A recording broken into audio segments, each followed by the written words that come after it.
Good evening, folks. We've made it to the end of Nehemiah. Unfortunately, the book of Nehemiah ends on the anti-climax that you probably forgot was coming. You go all the way back to our first message in the study of Nehemiah. We spoke about how Zerubbabel and Ezra and Nehemiah, there's so much overlap with their stories about coming back from captivity. These key leaders are all commissioned by a Persian king. Each of them faced opposition. Each of them have an anticlimactic ending and an unsatisfying message. And the truth is that it's a real shame, because if this book ended last week at chapter 12, it would be awesome. There's revival and that's it. You just sail into the sunset. Because people are not only making promises to God, their lives are starting to reflect it. Their changes are happening and people are worshipping with a boldness, and it's class.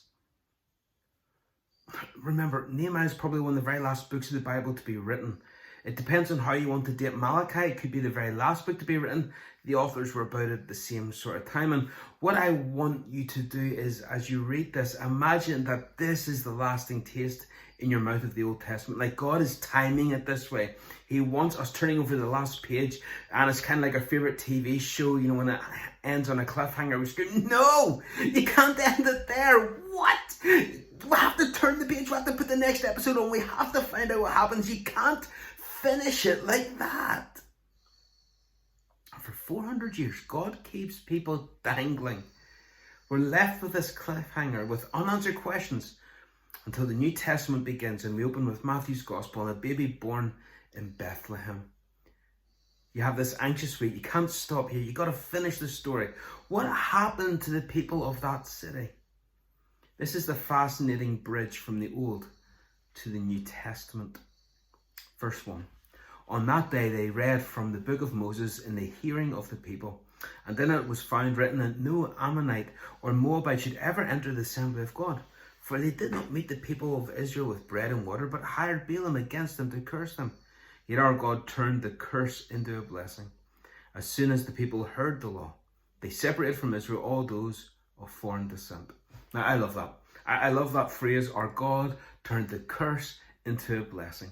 What a God we have. He can turn everything into something with meaning and purpose, that even though we maybe have scars, maybe we still have the pain of something that's going on, we have the blessing. It's not an empty pain that we have. What a great God we have. He turns the blessing, he turns the curse into a blessing. Yet Nehemiah references a specific incident here in mentioning it. He's pointing them back to Deuteronomy 23 and then Balaam, Numbers 22, and we'll circle back to him in a minute. The point that he's trying to make here is that he shows them that the Ammonites and the Moabites are banned. They're excluded from the assembly of God. And verse 3 is just amazing. It says they read it, they understood it, so they obeyed it. There's no questions asked. There's no follow-up or exemptions looking to be made. It's just pure obedience. They read, they learned, they applied. That's what it says. Okay, well, fine. That's what I'll do. Simples. So many people are only willing to go halfway. I'll obey it, Lord, but as long as you don't make the changes too obvious, I don't want people noticing. I'll go along with this, God, but you owe me if I obey you. Lord, I'll do it as long as it's not too inconvenient, or look, I'll go along with it as long as I get to keep some of the key decisions. I get to veto a few things along the way. And you get it from people time and time again when you talk. They'll open up and they'll chat, and really what they want is sympathy. Nothing wrong with that. Absolutely nothing wrong with that. I'll give the sympathy. But truthfully, sometimes you get a sense that when you're talking to someone, you're the only guest that they've invited into this pity party. You feel that, hold on, you don't actually want to change. You just want to, me to make you into a martyr here, and says, oh, I can't believe it. You're amazing. How did you survive? You're so brave. You're so wonderful. Now, that's not me. There is a time to weep and get alongside people, but very often when I'm talking to people, I'll say, okay, but you understand why you feel so far away from God, right? I mean, it says in the Bible, here and here, you're not obeying this. Or I'll say, okay, but this happened because of this sin issue that you're not dealing with. It's here in Scripture, black and white. Why things happen to us isn't always a mystery. People will like to think it's always a mystery. It's not always a mystery. The response, though, sometimes seems mysterious to people as well. It's repentance and obedience. But sometimes it turns out people don't like that. They get offended. Don't judge me, Jeff. I'm not judging. I'm just saying, based on what you've told me, you need to read and understand and apply the scripture. That will remove the pain and the hurt. It'll turn the curse into a blessing. It's judging in the same way that a GP will give you a diagnosis. No one goes to the doctor and says, "Shut up, doctor. I just wanted some sympathy. Don't you judge me. Just love me and accept me for who I am." But these Jews, they read, they understand, they obeyed without hesitation. It's a beautiful way to live. Now, I'll clarify that. Don't just obey without understanding. Study the word, appreciate why God calls us to move in a certain direction. Yes, there are times where we have to step out in faith, but he explains himself more than what you might give him credit for. So there is a call to read, to understand, to appreciate the law, and then to obey it. Next verses. Verse 4, now before this, Eliashib, the priest who was appointed over the chambers of the house of our God, and who was related to Tobiah, that's interesting, related to Tobiah, prepared for Tobiah a large chamber where they had previously put the grain offering, the frankincense, the vessels, and the tithes of grain, wine, and oil, which were given by commandment to the Levites, singers and gatekeepers, and the contributions for the priests. While this was taking place, I was not in Jerusalem, for in the 32nd year of Artaxerxes, king of Babylon, I went to the king, and after some time I asked leave of the king and came to Jerusalem, and I then discovered the evil that Eliashib had done for Tobiah, preparing for him a chamber in the courts of the house of God. Okay, so Nehemiah is out of town. If you remember back in chapter 2, verse 6, he told the king, or he told the queen, look, I'll be back when the work is done. So he's doing that. And it seems that he goes back and forth a few times. But it would take several weeks to make the 1,100-mile journey back to the capital. So it could take anywhere from 4 months if he's only in the capital for a few days, and then he's straight back on the road again. It could have been away a year. It could have been away longer. It's hard to really know. But when he comes back, he realizes one truth seems to be universal. When the cat's away, the mice are going to play. It's like a teacher who's left the classroom and the kids think he's not coming back, and so they're just starting to go wild. You remember Tobiah, of course. Tobiah was one of the key bad guys who was very visible when they were building the wall. He was a vocal, visible adversary. But it would seem that because he's a family connection with a leading priest, this man who hates God is now renting a room in the temple. Verse 8. I was very angry, and I threw all the household furniture of Tobiah out of the chamber. Then I gave orders, and they cleansed the chambers. They gave it a deep clean. And I brought back there the vessels of the house of God, and the grain offering, and the frankincense. See, Nehemiah, he feels let down. He feels let down because a leader that he entrusted, a guy that he name checks, Eliashib, in chapter 3, he's kind of right at the top of the list of the people who he praises. He's put him in charge, and he shows himself to be unfit for the job. He's allowed Tobiah in. In fact, he's prepared a room for the enemy. It's a scary sign when Satan no longer has to fight a church to bring it tumbling down, because he finds himself able to join one and become a lodger. That's scary. But remember, Nehemiah, he cited Balaam in verse 2. Why? What had Balaam done? Well, if you go back into the text and the story of Balaam, you'll learn that the Moabites are trying to curse the people of Israel. And again, the phrase comes up that the Lord kept turning those curses into blessings. Amen, amen, amen for that. But Balaam then thought to himself and goes, right, well, let's stop cursing, because that's not working out for us. In fact, they're getting blessed over the head of it. So let's just stop. We'll stop that while we're ahead. Let's change the tactic. Instead of cursing them, let's befriend them. Let's get alongside them. They'll drop their guard and let us in. Here we go again, says Nehemiah. It's Balaam all over again. The enemy smiles and you're dropping your guard. But they've never stopped being your enemy. They're just a different tactic now. And so Nehemiah reacts big style. And it says in his anger, he threw him out of his room and all his stuff.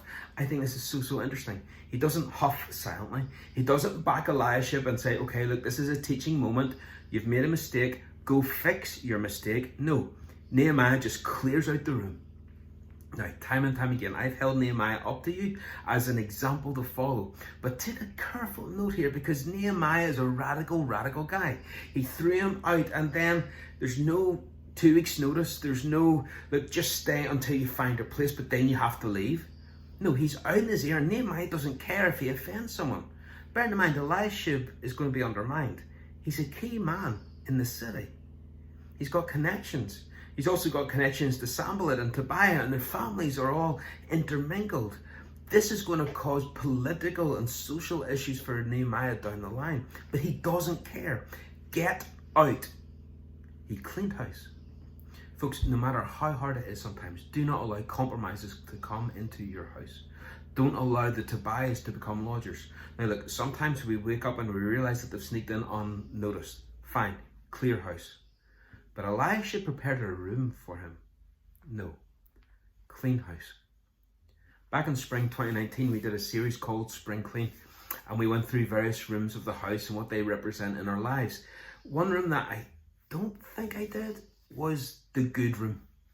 Now imagine you are a house, and outside the house is everyone else, including Jesus. Now for most of you growing up in Northern Ireland, you all know about the good room, okay? The good room is the big one at the front of the house that you're not allowed to go and sit in, okay? It's normally in your parents' house or your grandparents' house, and all the good expensive stuff is in that room where you're not allowed to touch it. So you live in the back living room or the kitchen or wherever it happens to be.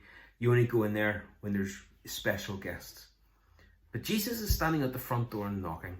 But you're happy enough to keep him outside because he's in reaching distance if you need him. And things are okay at the minute, but truthfully, you don't really want to let Jesus into the house because, well, your house is a bit of a mess. Your life is so much going on in it at the minute. You think that if you are going to let Jesus in, you need to tidy up first. You need to get things in order first, but it's just not working out for you. You've tried buying lots of stuff to fill the house. It hasn't worked. You've tried pornography and addiction, but that hasn't distracted you from the mess. We try bringing other people into our houses to clean up it, but it hasn't worked because the only person that can truly clean it up is Jesus. But we only let him into the one room, the good room. Why? Because it's the good room. The room that's at the front of the house with the big window. People can look in and say, wow, look at that fancy house. Look at all the nice stuff they have. It's clean and tidy. And oh, look, I see Jesus in through the window. Wow, this person's really flying. They've got it all together. And truthfully, maybe you're watching this and you're quite happy with giving the impression that it's okay as long as nobody really finds out. But truthfully, folks, it's time to clean house. Let Jesus into every room. Let him come in and transform and change you. Give God the other rooms in your house. Kick out the Tobiahs, these lodgers that leave nothing but mess. Let Jesus come in and clean. Don't hold back. Don't give them 2 weeks' notice. Get Tobiah out. Now, what's interesting is that Tobiah had a room to use because it was empty, but it was supposed to be full. It was supposed to be full of things for the Levites and the priests. Now, in the next couple of verses, we're going to discover why these rooms were empty and why it was free then for Tobiah to come in, verse 10. I also found out that the portions of the Levites had not been given to them. Okay, so they're not getting their stuff. So the Levites and the singers who did the work had fled each to his field. So I confronted the officials and said, why is the house of God forsaken? And I gathered them together and set them in their stations. See, the Levites didn't have any land officially. The Lord had said to them that he would be their portion and that their material would come from the people. But it would seem that the promise that they made, only back at the end of chapter 10, verse 39, we will not forsake the house of the Lord. Nehemiah comes back and says, so why is it forsaken then? I thought we had made a deal. The people had stopped living generously, and that was the problem. The rooms in the temple were meant to be full for the Levites, but they're empty. So these were the rooms that Tobiah lodged in. Nehemiah looks to address it because he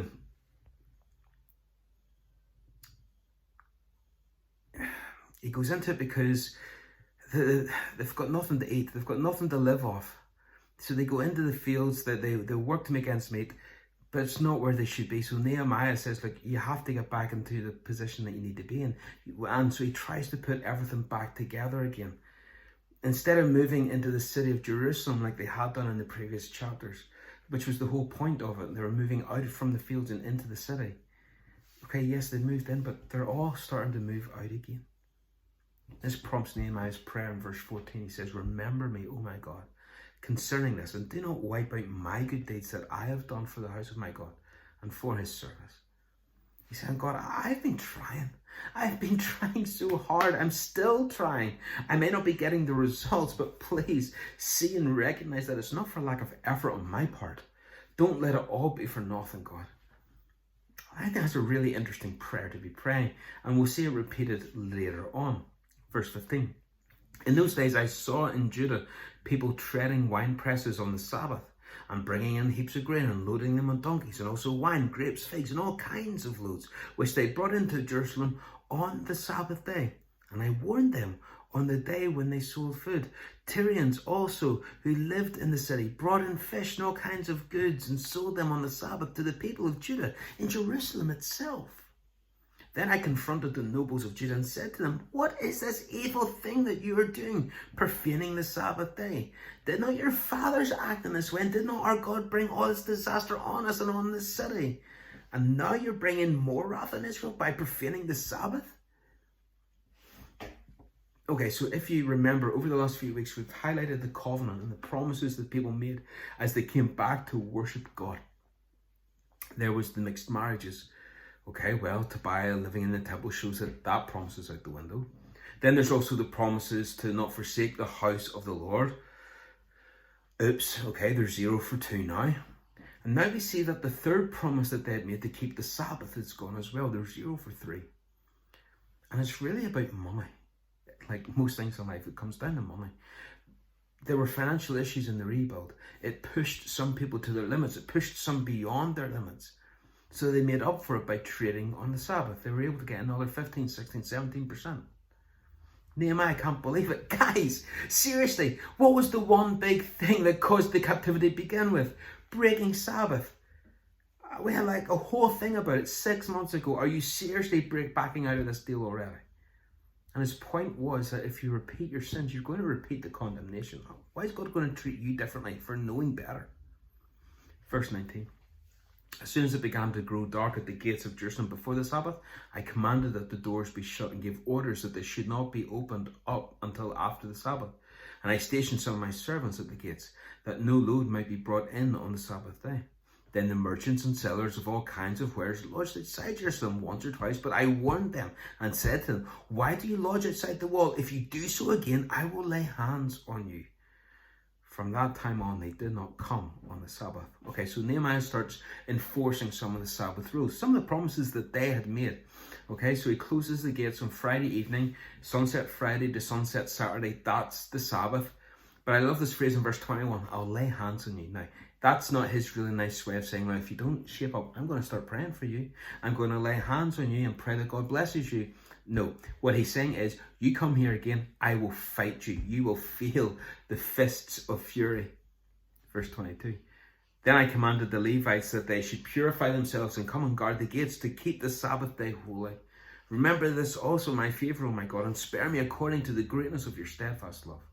In those days also I saw the Jews who had married women of Ashdod and Ammon and Moab, and half of their children spoke the language of Ashdod, and they could not speak the language of Judah, but only the language of each people. And I confronted them, and cursed them, and beat some of them, and pulled out their hair. And I made them take an oath in the name of God, saying, you shall not give your daughters to their sons, and take their daughters for your sons or for yourselves. So here's another broken promise highlighted. We had assumed that it was that whenever Tobiah was mentioned, well, okay, now it's explicit. The Jews are marrying people of different cultures, and by default that means different religions. This was something we mentioned in the first study, back whenever we did the overflow of Ezra for context. It was the theme that kept coming up. And here we read women of Ashdod, Ammon, Moab. They're married to Jewish men, and their Jewish children are speaking these foreign languages inside Jerusalem. They can't speak their own language. Why is this an issue? Well, because there's a generation rising up who knew all about the culture around them and knew very little about the culture of God and his people. They've seen other cultures and know those values, but they're not replicating the values of God. And you see it all around you now. It's really sad. You talk to people and they claim to be Christians and they've been saved for years and years, but they don't know how to speak the language of scriptural things. They'll talk all day about sports and movies and soaps and gossip, but when it comes to a conversation about God, they're incapable of having a conversation that shows that there's any depth or any real relationship there. It's like they don't really know him at all. They're living off Sunday school stories or things that they learned from their parents. But look at the responses of Nehemiah. Verse 25, he pulls out their hair. I love how the Bible doesn't dress it up. It doesn't sort of make stuff up. It just tells us like it is. Nehemiah loses the plot. He loses his temper. Now, I'm not defending him. You can't defend this. But I do admire his heart. The people had Ezra pulling out his own hair. Nehemiah says, well, if I'm going to pull someone's hair, I'm pulling yours. Here's a guy who cares passionately about the holiness and purity and reputation of God and his people. I'm not endorsing hair pulling as a sign of love. But sometimes the only way to build people up is to refuse to sugarcoat it. If we see people going down a dangerous way, we have to make it very clear and very urgently make it clear how dangerous it is. I've told you before about walking with my girls, and one goes to step out onto the road in front of a car. I pull her back and she starts to cry, Daddy, you hurt my arm. I don't like you anymore. Well, as her dad, I had to act in a decisive way for her protection. Even if it hurt her, even if she huffs with me, she doesn't understand the danger and the nature of her actions. So look, I'll take her alive and huffing with me over hospitalized and hurting. Verse 26. Did not Solomon, king of Israel, sin on account of such women? Among how many nations there was no king like him, and he was beloved by his God, and God made him king over all Israel. Nevertheless, foreign women still even made even him to sin. Shall we then listen to you and do all this great evil and act treacherously against our God by marrying foreign women? Now, this is a whole sermon in and of itself about how the king himself, appointed by God, loved by God, blessed by God, blew it, and his example trickled down and through the kingdom. And I think this is Nehemiah calling out his leaders who might have sided with Elisha and says, don't you think you're a wee bit harsh there? You can't do that to one of your top men. It undermines his authority. It undermines his credentials. Well, look, I think Nehemiah's point is just because he has authority doesn't mean he's always going to be right. Solomon was the wisest of men. He was the king. Still messed up. He had to be called out on it. And Nehemiah makes this position very clear. We will not do this great evil. We will not act treacherously against our God by marrying foreign women. Next verse. One of the sons of Jehoiada, the son of Eliashib, the high priest, was the son-in-law of Sanballat the Horonite. Okay, so again, notice there's this interconnection of families. And Nehemiah says, therefore I chased him from me. Again, there's this passion coming from him, and he throws Tobiah out in the street. He pulls people's hair out, and now he chases this guy. Listen, I love his conviction. I love his heart. Listen, folks, you will never defeat sin in your life until you learn to really hate your sin. You'll never break that sin or that addiction until you hate it enough. Let's take something even bigger nationally. Let's take the abortion legislation, the murder of innocent children. Do you hate it? Over 660 innocent lives taken since the legislation came into force in Northern Ireland. 660 lives lost in Northern Ireland alone. Do you hate it? No, I mean, like, really, do you hate it? Well, has it provoked you to do anything?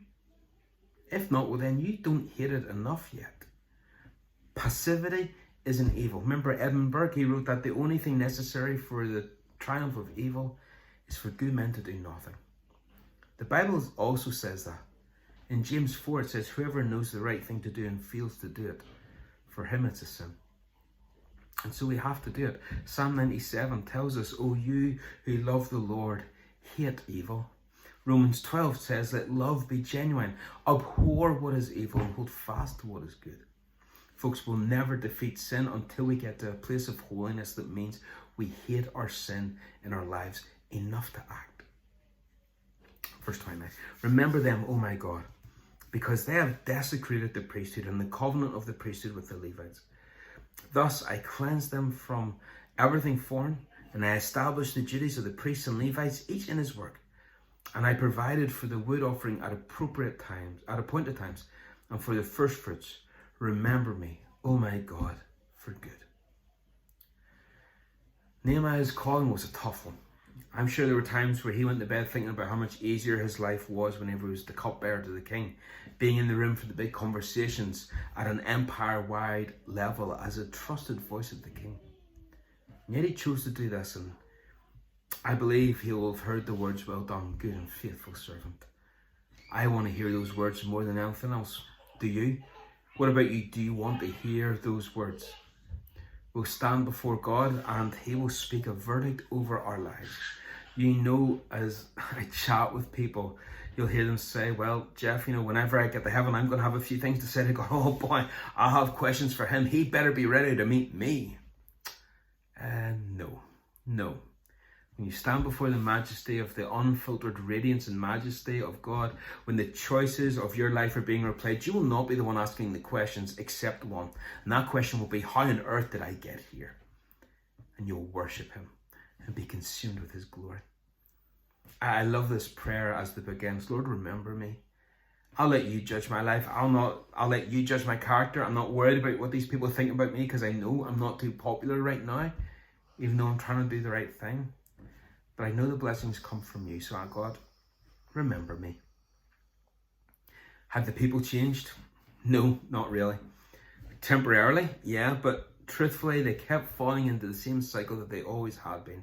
That pattern of being blessed, getting complacent, sinning, punishment, restoration, blessing, complacency, and so on and so on and so on. And that's how the Old Testament signs off chronologically.